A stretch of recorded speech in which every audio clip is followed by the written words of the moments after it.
Ahoy, shipmates! Catch me down here at the South Coast Boat Show here in Ocean Village in Southampton. Thought I'd wander around and see what the captain could afford. A little blue boat on the left there, Aix yacht, rather nice, ideal for the Solent, I would think. There are yachts here, I'm not too familiar with yachts. Axopars, it's almost like the 4x4s of the Solents, they are very good. Now what else have we got down here? Looks like we've got some Sea Ray and a Parker. The Parkers are like a budget Axopar really. Still very good yachts, ideal for the Solent again. And Saxadors. The Sea Line display on the right hand side, lovely large gin palaces, perfect for the captain and his rum collection. I have a feeling though it might be a little on the expensive side, but I have found something down here that I think might be perfect for the captain. Just here, and here it is. Electrically powered, perfect for the Solent, and lots of space for all the thing the captain needs. Drone. And lots of rum.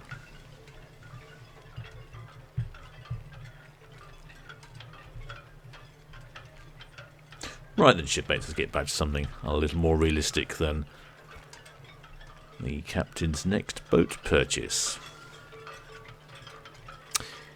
This is a ship that we have not seen on the channel before, a relatively new ship also. Something from the SilverSea cruise line, the Silver Moon.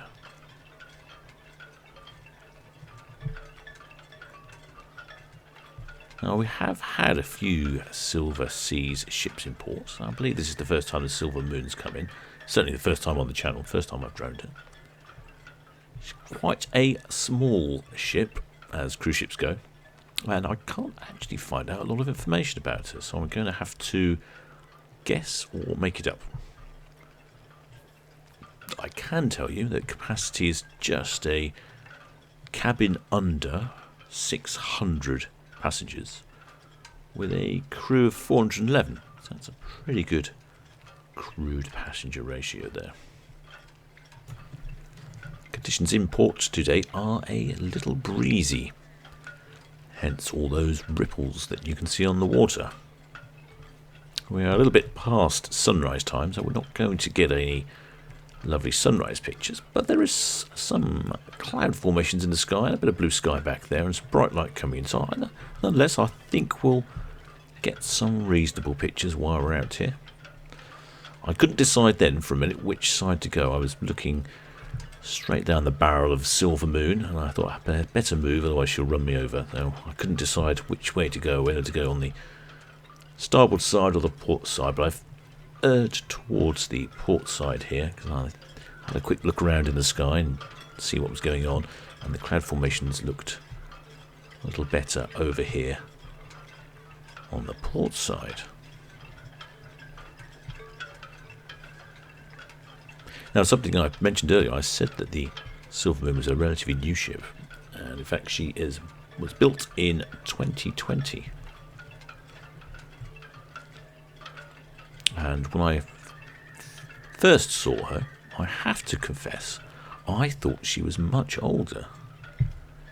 Relatively simple and classic design, but if you'd asked me, I would have put her somewhere in the sort of 10 to 15 years old range, I have to say. All the older cruise ships tend to be smaller with this sort of classical design. So I was rather surprised out when I found out that she was built in 2020. Looks to me like there might be some sort of hot tub there on that foredeck. I'm not sure if that's the case or not, but on lots of ships they typically seem to be reserved for crew. Or I suppose I should more correctly say officers.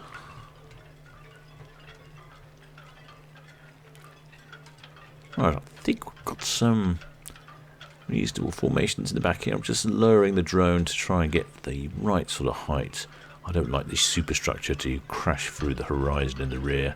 Let's try and get that above, so I'm just going to lower and lower it. And we'll get a shot in. There we go. That turned out rather well. See, I managed to pull some colours out of those clouds there. They were a bit foreboding, actually. I did wonder if we might get a spot of rain. It felt like it could do, but that's turned out rather well. You can see the see what I mean about the classical lines.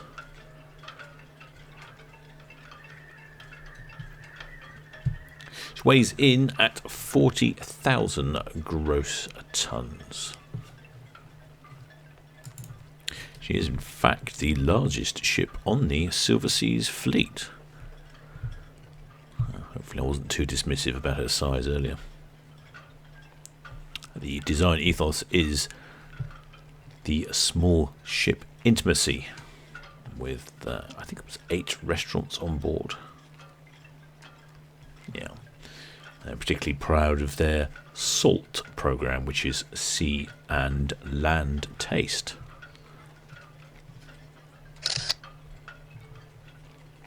Yeah, not too bad. I quite like that one.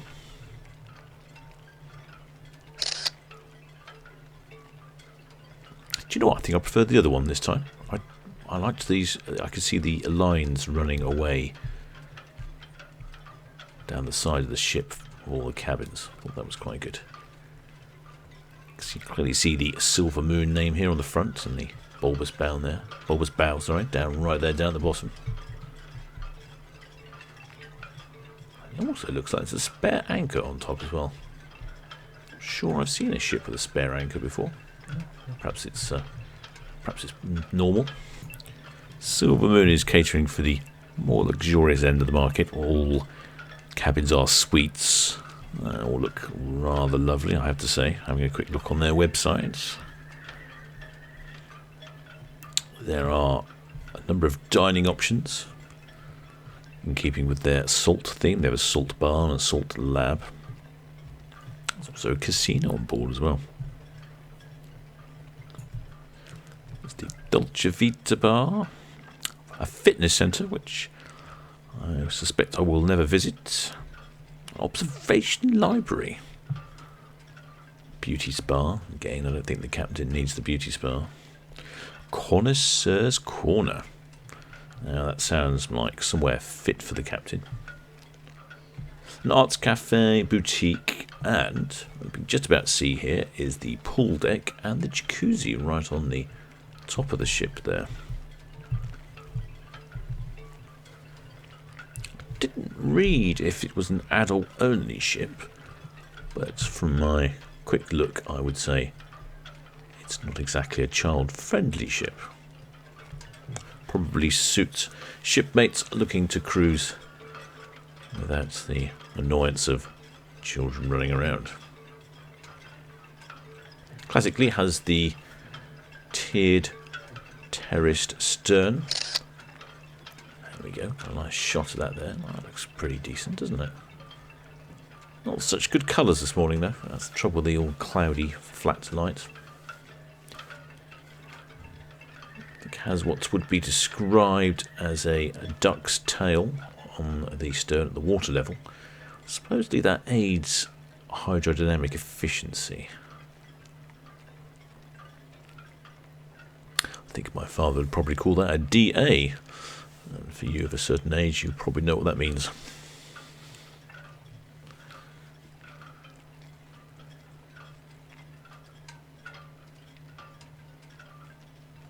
She's just about to berth opposite the horizon terminal, so she's slowed right down. No word on type of propulsion system, but I'm going to hedge my bets and say it's azipods. I did notice what seemed like good manoeuvrability.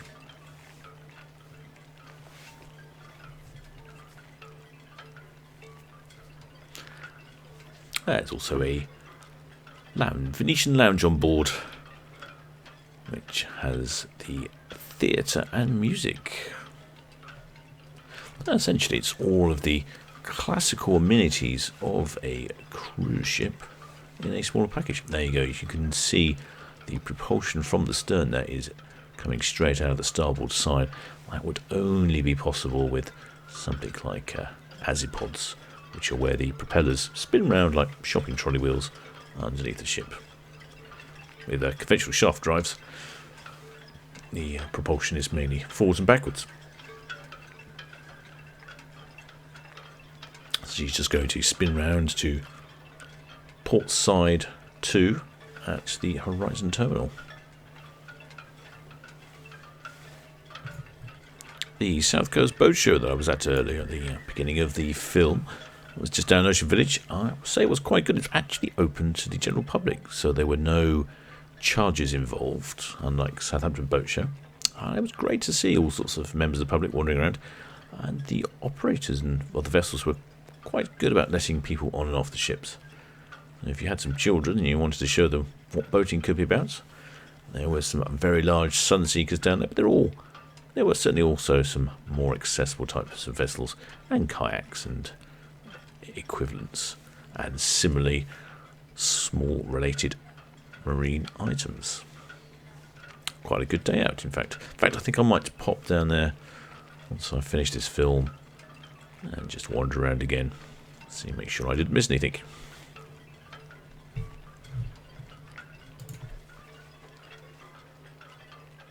Oh, I hope you enjoyed seeing a different ship. Like I say, I was certainly surprised by the build date, and I didn't realise she was quite so new. I thought it was a much older ship when I first looked. Well, I guess the saying is, don't judge a book by its cover. Well, I hope you enjoyed that one, shipmates. Don't forget to subscribe. Apparently it does something with algorithms and technology way above the captain's pay grade on that one, but it's all good apparently.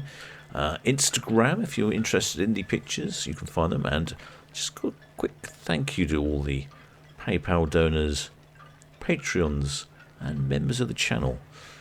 Without your support, it would be very difficult to carry on operations. I'll just leave the drone there, and you can marvel at the silver moon spinning around here in Port Southampton. Until next time, shipmates.